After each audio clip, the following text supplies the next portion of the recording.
לחלום. זה מתחיל באזור בבטן שתמיד ממשיך לנשום. זה מתחיל ממני וממשיך אליך גם. זה מתחיל בדיוק בפחד שניצחתי לא מזמן. זה מתחיל מדמיון וממשיך למציאות. זה האומץ להפוך את הקשיים להזדמנות.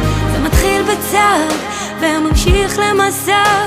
זה מתחיל מאדם אחד ועובר לאנושות כולה.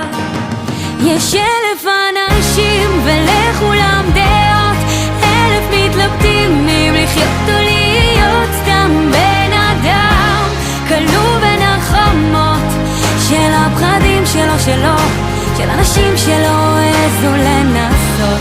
תהיה האיש שלא פחד, שלא חשב יותר מדי מה יאמרו ואם כדאי, הכוונה תהיה לך כיוון.